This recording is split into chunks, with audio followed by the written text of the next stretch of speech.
WTBQ.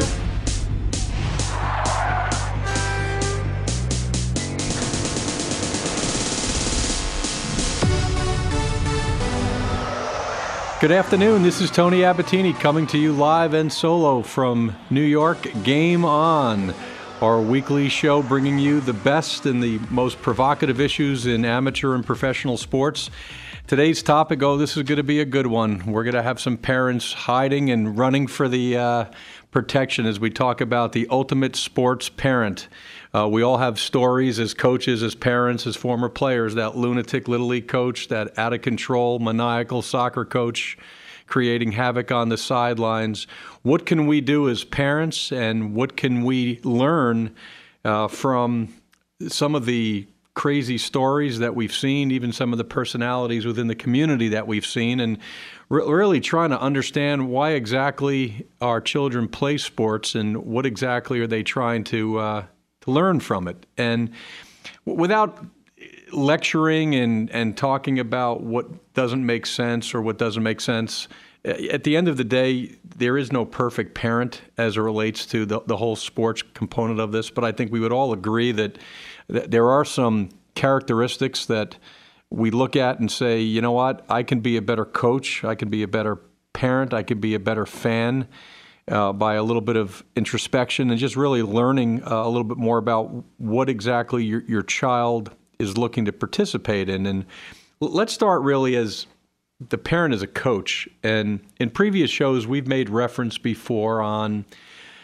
having technical information and the benefit of being positive and whatnot. But at the end of the day, as a sports parent, and you'll probably hear this word quite a bit during the hour, somewhat of a balancing act and perspective. And out of all of the topics and strategies and useful formulas that I'll share for the hour, I call it the get real perspective.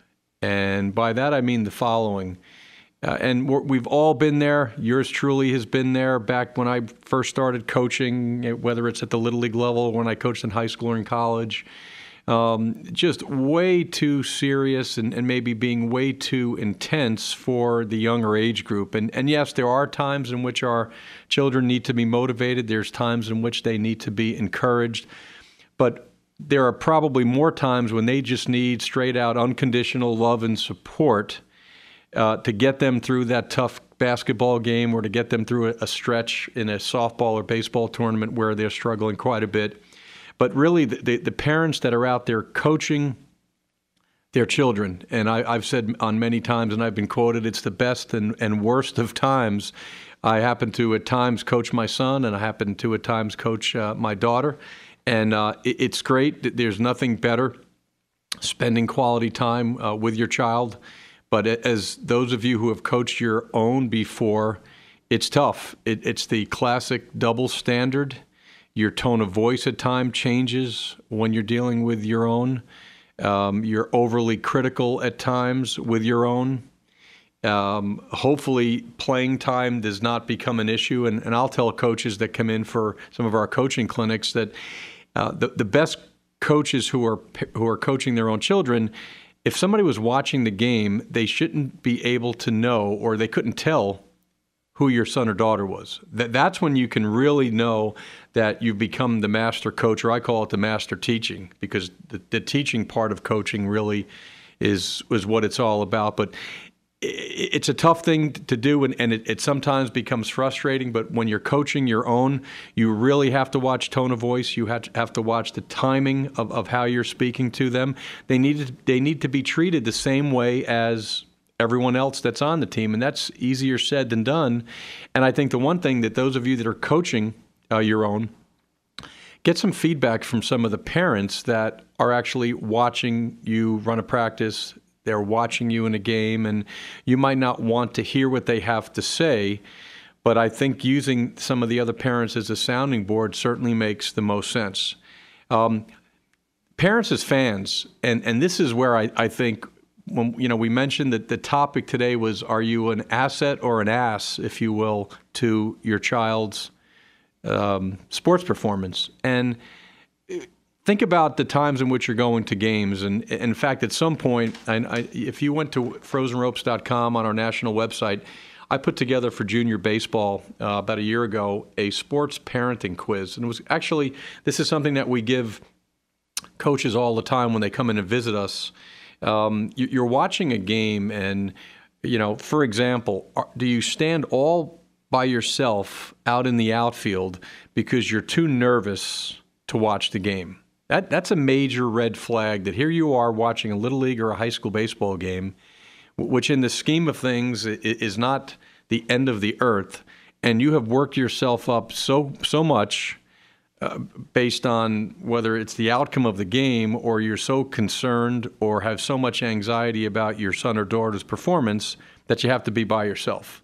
Major red flag if you can't socially interact during a game. The other component, and this is a question actually right out of the sports parenting quiz, do you find yourself always having something negative to say about the opposing team, the umpires, and even your son or daughter's teammates? And even if it's not expressed, are you constantly thinking, my son or daughter is better than that one, or why should she be playing over my daughter? Those are typically red flags where we as parents sometimes we forgot what exactly sports is all about. And why is that important? Because it directly affects your son or daughter. I think sometimes we underestimate how intuitive our children are in how we react. And it might not even be in words, but just simply by body language. I remember talking to some players on one of our softball teams. They were describing their dads during a game, pacing back and forth. Every time that there was an opportunity to say something or a questionable call by the umpire, it was always this father who constantly was saying something, and it got to the point where it was actually embarrassing the player. That eventually will affect performance, and in this never-ending challenge to keep pressure off of the children while they're playing, to give them perspective, to enjoy them, to continue to play and have fun, the last thing that they want to see is a parent that really is taking the game so seriously that it will eventually affect the young player. One of the other questions, and this is kind of a good one, I often second-guess my child's coach on his decisions for bunting, hit and run, or pitching changes. If you know someone, and this is interesting sometimes when we talk to Little Leagues, and we'll do coaching clinics throughout the year. I know this year in New York, March 16th is our big event at the Rock Sports Park. We'll have Little League coaches from all over the tri-state area coming in for a coaching clinic workshop. Part of it technical, practice organization, and then really talking about the coaching component to it also. How do you get coaches who are sometimes out of control at the youth level? How do you monitor that? How do you police that? And therein lies the biggest problem. Because typically the parents who are coaching who are not out of control, that understand the perspective part, that understand that sports are really just simply a vehicle in life to teach life skills, they're the ones that are showing up to these coaching clinics. And some of the parents that are really living vicariously through their son or daughter never attend these events and never have an opportunity to learn some of these cues and to kind of self-check themselves. And in amateur sports in the United States, what exactly are the qualifications? Yes, there's a requirement for technical skills. You need to get some licensing as it relates to soccer. But some of the other sports, quite frankly, if you have the time and if your regular job is over by 3 o'clock, you too can become a Little League coach or a football coach. And to the extent that you don't have a major criminal background and to the extent that you're off felony parole, you can coach. I mean, there's not a lot of background of information that's gone on, but other than that, you get the opportunity to interact and be a big influence, positive or negative, to children for the next few months, depending upon the season. So it's always a challenge. The parents and coaches that really need to be lectured to, or at least need to kind of raise their hand and say, hey, I need help in this sports parenting chapter of my life, they never get this information because they're not the ones showing up to some of these events. So it's kind of a catch-22. Youth-level organizations are constantly trying to get this information out, but since it's a volunteer relationship, They can't force all the coaches to show up, and then the coaches that are actually showing up to these great events around the country are typically the ones that don't need it. So it's a constant monitoring. I think as a parent, you have an obligation to probably talk to the league, the president, the representative of whatever governing body is a part of your child's games, and let them know about it. Let them know that whether it's language, and it's not about the dropping of F-bombs, because that typically is not going to happen in public.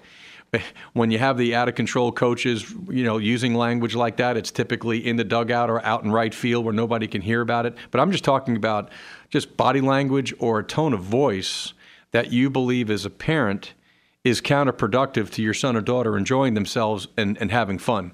You just can't not say anything. At some point, you have an obligation, really to yourself, quite frankly. And if you really understand what parenting is all about, you need to say something. And what really frustrates me at times, we'll have parents ask or say, you know what, we saw this coach do this, and my son is still playing on this particular travel team, but the coach continues to do X, Y, and Z. And the first question that we have is, well, how is that possible? How are you not even bringing that to anyone's attention?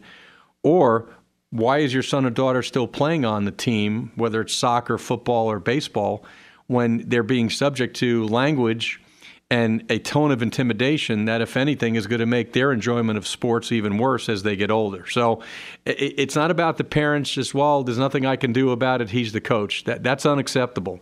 And if you sense that the environment and the tone just doesn't make any sense, first thing you need to really do is talk to your child. And that's a tough thing to do, because as they get older, you've got a high school son or daughter, they might think that that's okay. That it's okay for that travel coach, to run them into the ground and to use language or a tone of voice that's unacceptable because they want to be competitive and they want to be the best. Well, you as a parent need to understand and get your child to understand that that's not really the best environment. Let's take one or two of the other questions that are here. My son needs to be the best so he can get a scholarship for college. And we've talked before with college coaches about perspective and the sports parenting 101. If you're going into travel ball or little league or even high school, and the primary motivation is for your son or daughter to save you money to send them to college, shame on you. That might be the reality. You might not be able to afford an Ivy League education for your son or daughter, but to subject them to the amount of hours and your overdominance of their time because you can't afford to send them to a school of choice isn't the reason why we play amateur sports. And that becomes a balancing act. And we hear this many times, Tony. Well, how do you encourage, motivate, and at times, give your son or daughter a little, motivational, slap in the butt to get them to go to practice and whatnot. But at the same time, if you say nothing, they become apathetic and they don't even have an opportunity to do anything. And that is a tough question. And unfortunately, as parents, no one gives us a blueprint. No one gives us the standard operating procedures to be great parents when we start this process when our children are very young. But it truly is, you've got to tell yourself at times, if you're the one that is constantly reminding your son that they have practice, if you're the one that constantly is battling with your daughter that you really need to go to practice, or if you're fighting them to show up to competition or games, something's wrong. And yes, there are times kids will be kids. The typical 12, 13-year-old, Mommy, I don't want to go today. I'm tired. Well, it's okay to be tired. And you know what? As long as it's not happening all the time, and as long as you as a parent or your son or daughter is giving the coach adequate time to make adjustments in the starting lineup or to try to find more roster spots, then so be it, because kids are allowed to be tired. And in this never-ending age of keeping up in school, I have two children that are in middle school, and I have to say that the workload and the homework and the schoolwork is unbearable. The days of kids coming home and just kind of going out and playing are over. That in order for them to be just a good student, forget about a high honor roll student, you've got 6 hours of school, and most of the time you've got 3 or 4 hours of homework that's going on. So, and once they get to high school, it's even crazier, right? We're seeing kids all the time showing up to frozen ropes that are just exhausted. They're pulling all-nighters as 9th and 10th graders just simply to keep up with the workload. And so if your son or daughter says, you know what, I'm tired today, Mom, I don't want to go to practice or school, let them be children and let them rest. I don't think there's anything wrong with that. You forcing them to go when they're physically and emotionally fatigued really doesn't make any sense. I think we have a call coming in. Hopefully it's not one of the lunatic parents that we were just describing. This is Tony Abbatine from Game On. Who do we have on the phone? This is Steve calling from Indianapolis. Steve from Indianapolis. Do you get WTBQ from Indianapolis? Yeah, actually, I tune into the Frozen Ropes website. On the website. Okay. Steve, how can we help you today? Well, I coach a pretty good travel team, and one of the problems that I keep coming across, it seems like a lot of parents want their children to be more successful than the child really wants to give as far as effort is concerned. Right. And I'm just trying to figure out, what do you think the best way to handle the overbearing parent that just, wants the kid to train and train and train, and the player's kind of burnt out, and they just kind of play on team after team, and it's kind of disturbing. I'm just wondering what you think the best way to handle that would be. Well, Steve, thank you for the call, and that gets back to, I think you said you are the coach, and if you truly care about the long-term happiness of some of the children that are on that team, and if you truly understand that athletes at the amateur level is just simply a short period of time in their lives where they should be loving the joy of competition and interacting and building friendships and learning to deal with failure and frustrations, you probably have an obligation to talk to that parent yourself and say, look, I could be way out of bounds here, but I think you want to play more than your son or daughter does. And that happens all the time. And unfortunately, most coaches are too afraid, because in that hypothetical that Steve just gave us, I'm going to guess that that's probably a pretty good player, that if it was one of the better players on the team, the coaches that don't get it, the coaches that are just about wins and losses, they're not going to say anything to that parent, because God forbid that kid might not play anymore, and that might affect wins and losses. But, Steve, are you still on the line?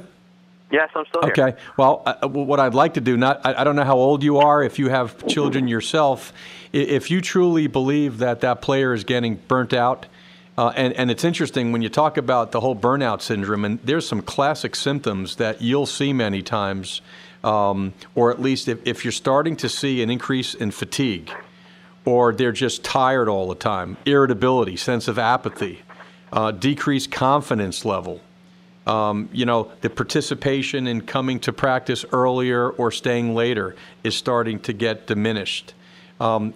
Their overall athletic performance starts coming down. Those are typically signs that there's something wrong with the effort and motivation, and that young player either needs to take a break or needs to think about doing something else, during that time frame. Yeah, definitely makes sense.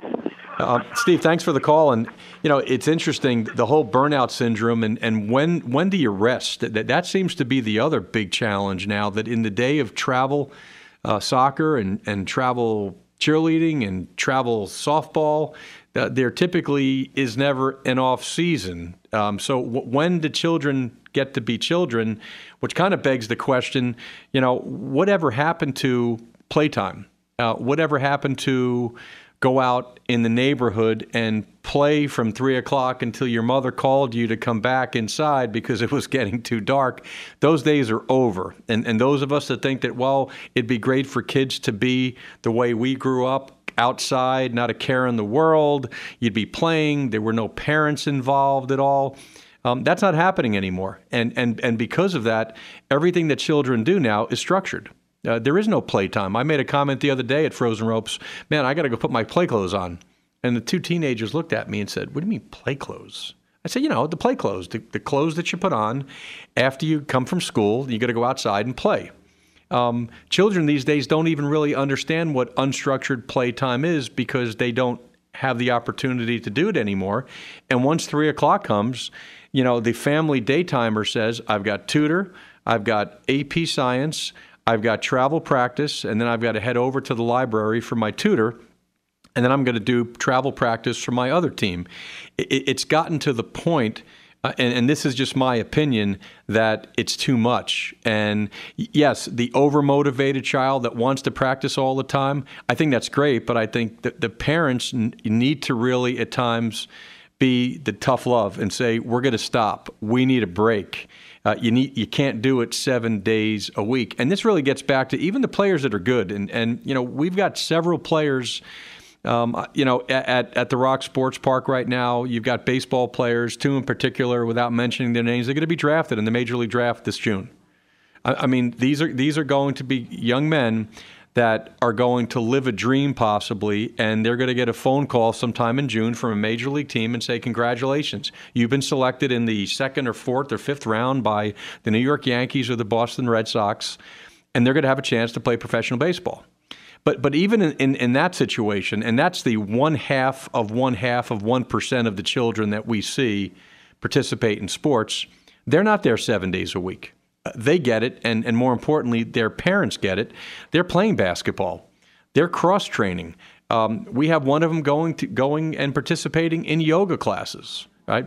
We're really suggesting that one of them needs to meditate at times. So 7 days a week of doing technical skills in your primary sport, it doesn't make any sense. Yes, when you sign that multi-million-dollar soccer or football contract, and when sports becomes your life and career, then you can put in 7 hours a day. But until then, we've seen it all too frequently. The Little League phenom, the 10, 11, or 12-year-old boy that is just probably because he just hit his growth spurt sooner, dominating as a 10, 11, 12-year-old.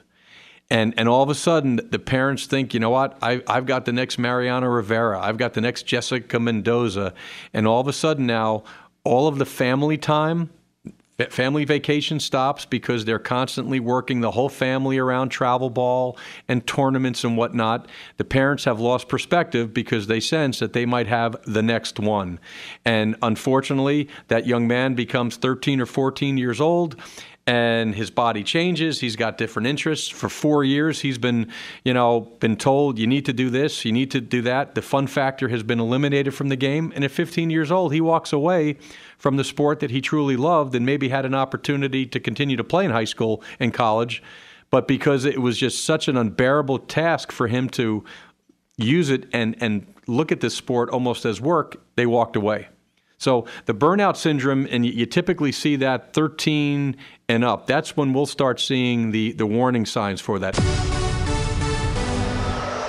This is Tony Abbatine, and we're talking sports parenting, and are you an ass or an asset to your child's playing performance? First of all, we have to thank our unbelievably generous sponsors, ShopRite and AAU Baseball, and our friends Andrew Scott down in New Jersey. Without their support and help, we wouldn't have a chance to chat each week and talk about things that I think are important. And certainly with the amount of children and young people that are around, coaches and parents, I'm hopeful that some of the information, some of the guests that we've brought on are going to make this year a better coaching or even playing experience for all the children that are going to be playing sports all the time.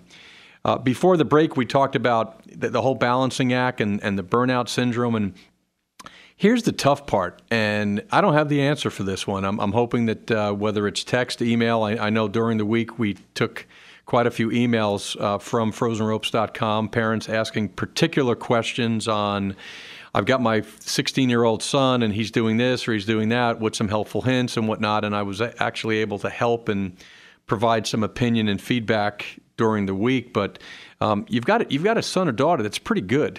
And now it's almost a guilt trip. Do you go ahead and invest in time and dollars to give that son or daughter an opportunity to make a high school team and pursue a chance in college? By all means, yes. But the million-dollar question, if you will, do they want to go on that ride? And many times, as part of our college-bound program, our counselors will sit down with parents and obviously the players themselves and really describe exactly what it takes to play at the Division I level, or the schedule. We had Tim Walton from University of Florida, Laura Taylor from Jacksonville University, and they talked about getting up at 7 o'clock in the morning and weightlifting and then going to school and then taking batting practice and really having no time on the weekends because you're playing all the time. So I think if you've got an extremely motivated young teenage athlete that really wants and understands what it's going to take and the life of a college athlete, then by all means, give them every opportunity that you can afford, both financially and time. I think the other challenge is for those of you that have more than one child in a family, let's get some perspective and make sure that you're not spending all your time and energy and money on the one. I call it the chosen one. You have an obligation as a parent, I think, and even though there's no manual or a contract as it relates to parenting, you really have an obligation to give all of your children an opportunity to participate in sports and guide them and provide wisdom as they start trying to figure out what they want to do with their life. But with that very good player, and I know on previous shows we've talked about motivation, and at 13, again, this is my opinion, I'm probably repeating myself, and I don't mean to bore the audience, but motivation at 13 or 14 doesn't exist. They need to be self-motivated. You can motivate, parentheses, recommend, push, encourage, let's get in the car and go when they're 9, 10, 11, or 12 years old. But at 13, whether it's sports or you thinking that your son is going to be the next Picasso, or you're going to force them into being motivated to be a great engineer or a math or an engineer, at 13, they become little people. I emphasize little people. They still have no clue what's going on in life. But at that point, they have an identity of themselves. And if you're going to think that you're going to will them into being really good, I can tell you, having spent the last 15 years with 12 to 16-year-old athletes, I don't think it's going to happen. But if you have that self-motivated young player who truly still enjoys the sport, and this gets back to the parents, watch your kid play. If it looks as if they're being walked to the guillotine, they're probably not having fun, right? If they're constantly being told by the coaches to pay attention or to focus or stop fooling around, that again is an indication that they're truly not enjoying it as much. But really the fun factor, and I know we talked about that in length with Alan Jaeger and I believe even Howard Johnson, that the better players, whether you're 7 or 37, it looks as if they're having fun. It looks as if they're out in the neighborhood just simply playing. Watch your son or daughter objectively, right? Did they always have a mope on? I call it the mope or the funge, right? Are they constantly throwing helmets, right? Do you barely ever find them interacting with other people or teammates on the bench? Are they the first ones always to be arguing with the umpires? When the coach is talking, right, are they constantly rolling their eyes or playing in the dirt? Those are typically signals that they don't really want to be there anymore. And that's when you as a parent need to have that family meeting. I was going to say family dinner, but these days, who actually sits down anymore with their children at 5 o'clock and actually has a real meal? Those days are over. But find time. Maybe you have to text your 14-year-old and ask for a meeting. And at that meeting, you're going to sit down, hopefully face-to-face, not through Twitter or Facebook, and ask them, do you really want to play anymore? And you'd be surprised how many parents, I think, are afraid to do that because they're afraid of the answer. So as we start the new year, and again, spring will hopefully be here soon. We're not going to have any more snow, hopefully for a while, right? And baseball and soccer and all the cool sports will start again. This is a good time for the parents to have that discussion, and is it time to rest? Is it time to push? You might have some parents to say, Mom, you know what? I really want you to encourage me even more. Because on the other side of the spectrum, and I'm not picking on moms, dads are in the same category, you have a child who really wants to improve. They really want to participate and be fully engaged in the sport, and they get discouraged. Well, you can't do that.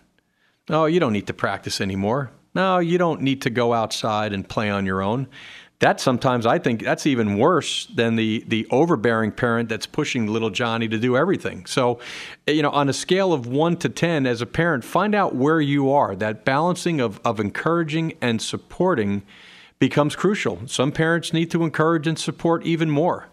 And understanding that being critical is not being supportive. And we're back talking about results. And ask yourself this question as a parent. After each game, who's the first one to talk about how your son or daughter did? You or your son or daughter? That as soon as you get in the car, you're constantly giving them a play-by-play, inning-by-inning critique of what they did right or wrong. And you know what's going to happen, especially if they're teenagers, right? They're looking out the window, their iPod's probably on, and their music is on. They're not even listening to you, and you're having that monologue discussion with the side of their face. Or are you the all-star sports parent, and the first thing, whether it's when they get back home from school or from the game or in the car, hey, let me know when you want to talk about it, if you do. Or are you saying to them, at a time in which they probably need to hear something positive, you know what, you did a lot of great things. You know, again, I'll mention baseball and softball, not because it's the only sport, but you talk about the failure rate, particularly as it relates to the offensive part of baseball and softball. 70% of the times your son or daughter is going to fail, and he or she will still hit 300, which is incredible. So the whole dealing with, I didn't get a base hit.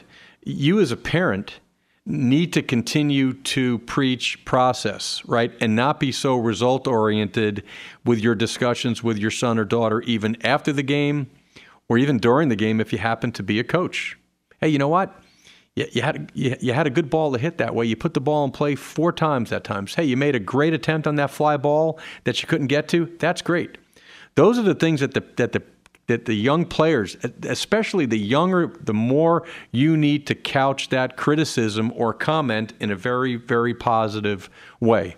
And not get caught up with stats. For example, I can't believe you went 0 for 4. Your batting average is 270 at that point. They don't need to hear that at all.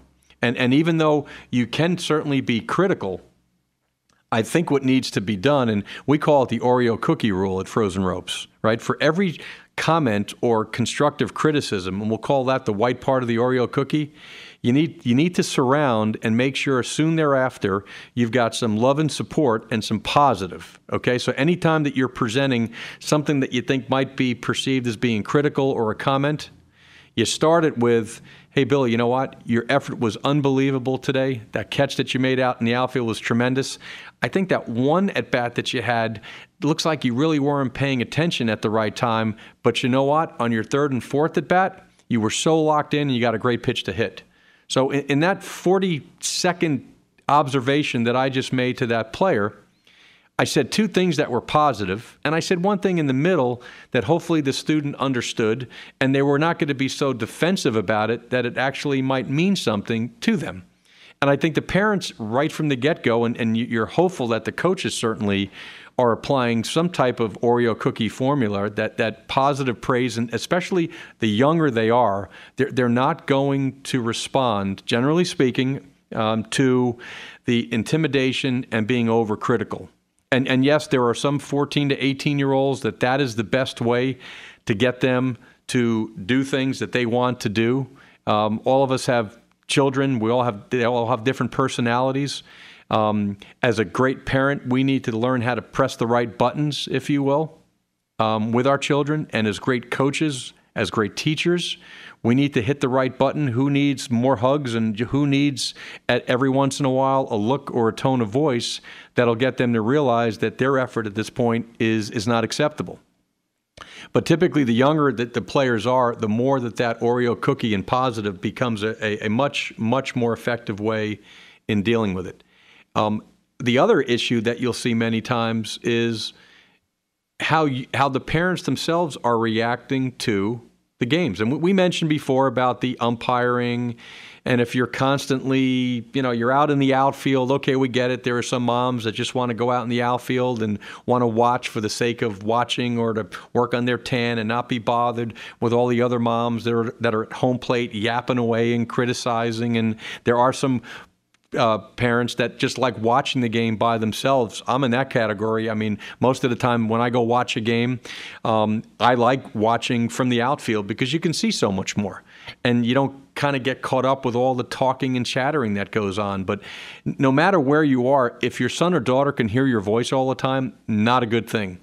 If your son or daughter is constantly looking around to find you on the soccer sideline or out in the bleachers in the outfield, not a good sign, because it looks as if they're playing for their acceptance. And as a parent, we need to, at a very early age, let them understand this is about them. This is about simply them going out and having fun. And if they're truly engaged in the sport, if they're playing in the present, as Alan Jaeger talked to us about what the better athletes are doing, they should have no awareness where mommy and daddy are. Right? The time to say goodbye, maybe in between games, they hit the game winning home run. They want to wave to their mom as they're coming around third base. That's a cool thing. But if they're so concerned about where mom and dad are, parentheses, what they're feeling, and whether or not they'll accept or whether they'll enjoy the fact that I'm not doing as well, that becomes a big issue with the younger players. I would love to see Little League, for example, just kind of have an area to keep parents away. To me, having parents right behind the dugout or right behind home plate is a disaster. Ask any umpire and anyone who's been around children long enough, let the parents who are a big part of watching the games, right, assuming that they understand what sportsmanship is all about, they're rooting for everyone. It still blows me away that you go to a 10 or 11-year-old Little League game and you've got some of these Yahoo dads that are booing, okay, and criticizing the other 11-year-old kid on the other team as if he was at Yankee Stadium, okay, booing the multimillionaires. We get it. You go to Yankee Stadium, you pay $50 for a ticket, right? You get liquored up. You're allowed to go and boo the Boston Red Sox or the Baltimore Orioles. But at some point, you're sitting at Memorial Park or Smith Clove Park in Monroe, and you're either criticizing or making comments about the other team's 11-year-olds. Get a life. That shouldn't happen. And it's always interesting when that particular coach or parent is saying something like that, you have 9 other parents saying and doing nothing. That always blows me away. I know I get in trouble sometimes when I see that. I'll walk over sometimes very nicely, and my wife will kind of give me the look, hey, don't get involved. But you know what? If the normal parents, and not that I'm normal all the time, but if the normal parents don't say anything, then how do the crazy parents know that behavior is unacceptable? That's the catch-22. If we say nothing, we're impliedly saying it's okay. And, you know, we have an edict at The Rock, what you allow, you encourage, right? Whether you're dealing with parents or whether you're dealing with the younger children. To say nothing for that father who is just blistering his son, you know, because he made a bad play, or even worse, he's blistering some other boy on the team who made a great catch and is screaming at him, hey, nice catch, you know, why'd you make that catch on the kid? Or the best yet is you've got umpires. You've got kids umpiring in Little League, which they should, all right? I don't think any Little League can afford a professional umpire. So now you've got a 17 or 18-year-old boy that's doing his best that he can to umpire the game, and you've got dads out there just simply ripping this guy for a bad call or being out of position and whatnot. And you can't even say it's the parents sometimes. You've got coaches that'll do it. And yet, for some reason, we find that acceptable. Well, the problem with that is that you've got kids out on that field now that we're talking about sportsmanship. We're talking about the fun factor. We're talking about putting this game into perspective, how it truly is all about the children. Yet we have parents' behavior influencing what's going on. What message is that really setting? And you wonder why at 12 or 13 years old, we've got kids going out on soccer and baseball and softball fields that are nervous wrecks, right? That actually look like adults and they're playing like an adult because the adults took over the game back in the day. And I know it would be great to go back to yesteryear, let the children go play. Wouldn't it be nice to have these neighborhood pickup games, you know, at the end of each cul-de-sac? Well, we can't do that anymore because. And at some point, since they're going to be playing in these structured games, and unfortunately parents and adults are involved at an earlier age, we've got to, on behalf of the children, we've got to take it back and allow the parents to step back. And when it's time for them to come back in and engage, what are some of the rules and regulations and just overall common sense that makes their enjoyment of the game a bit more? How about this one? This is right off the sports parenting quiz. And anybody listening to this who would like to take the quiz, or you can request it and say, Tony, I don't want to take it, but I want to give it to someone who really needs to read this thing. I'm traumatized if I have to miss one of my son's games, as it is the entire bright spot of my day. Again, get a life, okay? The fact that you might have a miserable marriage and you're unemployed, and not to sound insensitive, we get that, okay? But you can't take out your frustrations and the fact that you could have been, should have been back in the day, and now you're going to will or vicariously live through your 12-year-old son or daughter. That's not healthy, okay? We lock people up, right, under the endangering the welfare of a minor. All right, we have a statute in New York. Maybe Bob Krahula can explain that when he's on the show, okay? But the emotional anxiety and some of the long-term effect that we're inflicting on some of these children when you've got a parent there that just didn't get it in life, okay? For some reason, they were not the dream. It was not the life that they had envisioned. And now, damn it, somehow we're going to make sure that my 12-year-old doesn't make all the mistakes that we did. And that gets back to, I spent a good 10 minutes after each game analyzing my children's performance, whether they want to hear it or not. If you put a yes in that box, you need to smack yourself, right? You need to go get a hobby, right? If you're married, you need to go take your wife out. If you're not married, you need to go find another girlfriend, okay? Because you shouldn't have all that extra time and energy to be, Joe Girardi after each game. And now, that's not to say that you don't care. And I think sometimes, well, what are we supposed to say, nothing to our children? That's not the case at all, right? It's about perspective. And how about letting and waiting for them to start the dialogue? That's always a much better way to see if they want to talk to, because there are going to be some times, and as they get into those teenage years, those of you that have teenage children, you certainly know what I'm talking about. There are days, I call it the demon child. They wake up and it's like, is that my daughter? Is that my son?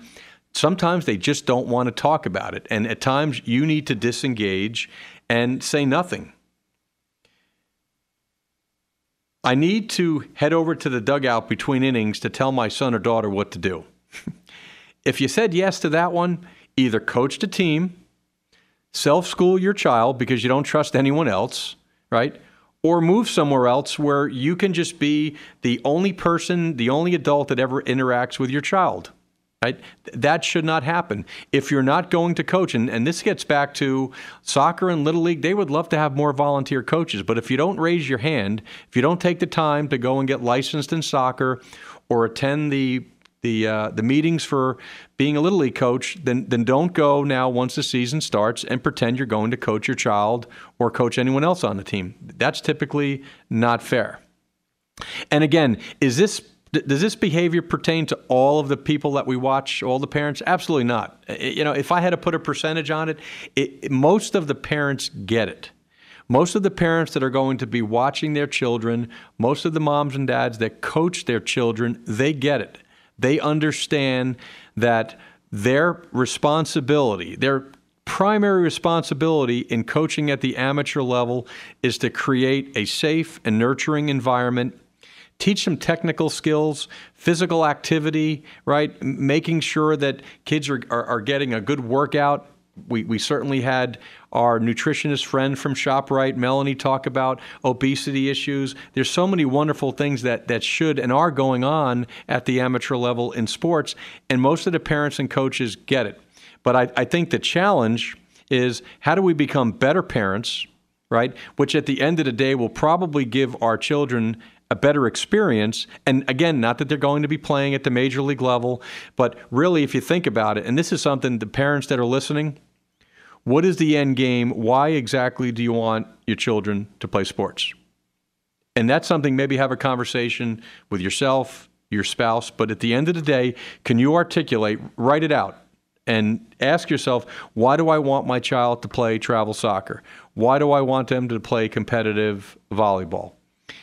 The first answer cannot be so they can maybe make a living at it or they can play Division I sports. For the 0.5% that might have an opportunity to do that, I think that's tremendous. But what you'd like to hear, what I think would be some healthy answers, would be what? They're making new friends. They're interacting. They're understanding the importance of physical fitness. It's great for their self-esteem. We know that as they get older, children that participate in sports have a greater chance of staying active as they get older. And when they go to high school and college, surrounding themselves with other healthy, athletes we know is a good thing to do as compared to just staying and eating or overeating and drinking and drugs and teenage pregnancy and all the things that we as parents kind of shudder about, right? Playing sports gives them an opportunity to feel good about themselves. The young ladies, right, giving them a sense of confidence, right, being proud of their bodies, whether they're big, little, or small. Those are the reasons why we want them to continue to play sports. And I think as parents, whether it's once a year, you need to have that checklist. And for some of the parents that are afraid to ask their son or daughter, do you want to shut it down? I asked a parent the other day, why don't you ask your son that? Because I knew the answer, because the young boy confided in me, and he wanted me to talk to his father, and I said, absolutely not. I said, that's your dad, right? He's going to love you one way or the other. You need to have that discussion. When I brought it up to the father said, Tony, I can't ask that because I know the answer. So what do you think the answer is going to be? He's going to say he doesn't want to play anymore. I said, well, I think it's time for you to have that discussion, and we're not saying that, well, so you're not going to play baseball anymore, your life is over. There's so many other great activities to do, even more. There's so many more choices for children these days that if they didn't want to do baseball, they can run track. They can do cross country, right? They can join a club, but they can do so many other things. So as a parent, if you're sensing, and it's typically during that 12, 13-year-old, right, they kind of get caught up. Their friends are playing modified baseball, and they're playing travel. And so they kind of get caught up with what everyone else is doing it. You as a parent, if you truly want them to enjoy and have that great experience, ask that tough question.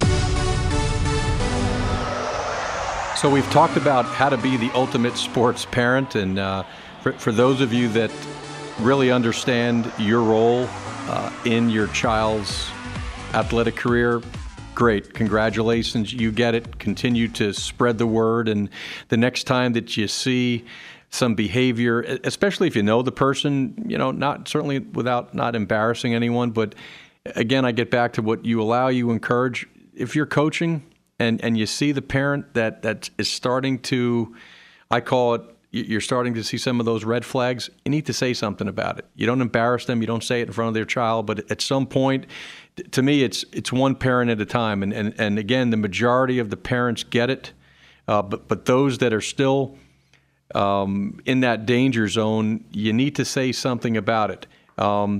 We've only got a few minutes left, but you talk about being simply well-rounded, and I would love, and we've actually started it at Frozen Ropes, cross-training and just simply doing other things besides the technical skills, I think is just such a wonderful experience to introduce other physical activity and other training methodologies to young people. If you're playing baseball or softball or soccer, at some point, get away from the soccer ball, get away from the baseball. Yoga has been tremendous for some of our players and just getting them to understand the importance of breathing and stretching. We're taking a field trip to the Blythedale Children's Hospital in Valhalla, New York. I mean, this to me, one of the parents says, you know what, we've got to teach perspective. We've got to let these young players know how fortunate they are living and residing in Goshen or Warwick, New York. I think in 2 weeks, we're bringing 12 of our 18 and under girls down to Valhalla, New York, and they're going to spend an afternoon with cancer patients aging from probably 7 to 12 years old. Some of these girls won't even be able to participate and walk into the little area that we're going to be with. And what we're hoping will happen, right, besides giving a great afternoon to some children that unfortunately will never have a chance to run or walk around on a playing field, it's going to give some of our girls the opportunity to realize how fortunate they are to be able to play a sport and instill in them a real sense of appreciation for what they're doing. I think as parents and as coaches, do different things. Go bike riding.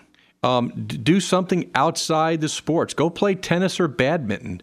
I know, again, just simply to get away from the sport itself, we'll play flag football at times with some of the young ladies who don't even know how to throw a football. But it doesn't matter, okay? They're running, they're moving, they're participating. There's a competition component to it. A few weeks ago, we had our older boys baseball team. We actually meditated. I mean, they were giggling and laughing, and I can't believe that the coaches are making us do this. They sat there outside, and then we brought them in the field house, and we went through some progressive relaxation techniques. We did some visualization with them. It was tremendous for them. And so the parents that think that hitting a ball, striking the ball in soccer over and over again, I call it cross-training, but it's really, just simply changing their life training. Let them do something else that requires concentration. There is a physical component to it. But if you look at all the great athletes in the world, none of them specialize. Unfortunately, we're living in a world of specialization now where you've got that travel soccer phenom doing one thing over and over again. As parents and as coaching, let's just kind of build better athletes, right? Let's go and run track, run cross country, go skiing, see if you can participate and learn how to snowboard at some point, learn how to take the afternoon or a week off. And when you are playing, and again, this is really for the parents, right? Let the children play and understand how cool it is to watch our children play and know what a big influence we can be both positively and negatively as they continue to play. This is Tony Abbatine from Game On. I want to thank all of the emails that we got during the week. Any questions, March 16th, we're going to be having our big event at the Rock Sports Park, a coaching clinic. And if we don't see you there, we'll see and talk to you next week, Friday at 1 o'clock. Friday at 1 o'clock. Friday at 1 o'clock. Friday at 1 o'clock. Friday at 1 o'clock. Friday at 1 o'clock.